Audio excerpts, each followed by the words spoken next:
সর্বোচ্চ শাস্তির ব্যবস্থা আমরা করব। ঠিক আছে, আপনারা যারা শ্রমিকবৃন্দ আছেন এই মিলের স্বার্থে আপনারা যার যার কাজ করেন, আপনারা যেটুকু তারা অন্যায় করেছে শতভাগ ব্যবস্থা আমরা করব, যাতে বিন্দুমাত্র সন্দেহ নাই। আমি নিজে বলেছি, আমি ওসি কালীগঞ্জ থানা। ঠিক আছে, আপনারা এখন যার যার কাজে আপনারা সবাই চলে যান, ব্যবস্থা করবেন। এখানে মিল কর্তৃপক্ষ যারা আছে তারা কিন্তু শুধুমাত্র মেনটেন্সে থাকে, আর যারা আপনারা শ্রমিক বৃন্দ আছেন তারাই কিন্তু এই অতএব আপনাদেরকে ধন্যবাদ জানাই।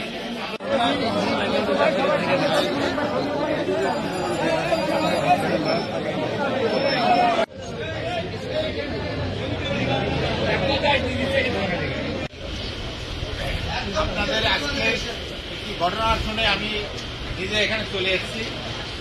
তো ঘটনা যেটা ঘটেছে আপনাদের নেতৃবৃন্দের কাছ থেকে আমি শুনেছি, এবং যারা ঘটনা ঘটেছে তারা এখানে আপনারাই আটক রেখেছেন। আমরা তাদের বিরুদ্ধে আইনগত যে ব্যবস্থা আছে সর্বোচ্চ ব্যবস্থা আমরা করব, আমাদেরকে আপনারা সহায়তা করবেন।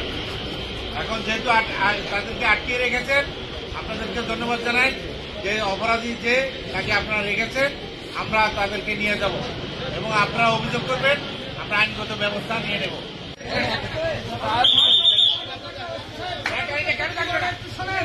সবাই